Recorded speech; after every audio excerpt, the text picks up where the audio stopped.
నాన్న ఊర్లో పొలాలు వేసాడు. దానికైతే ముందు కొట్టాలంటే 2 days నుంచి కాల్ చేసి రమ్మన్నాడు.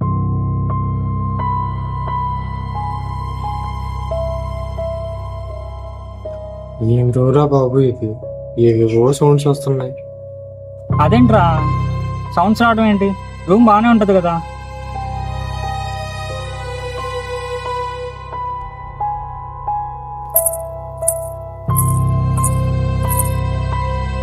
రేపు మార్నింగ్ కాలేజ్ దగ్గరికి వెళ్దాం రా. సర్లే వస్తానులే కానీ అసలు దేనికి?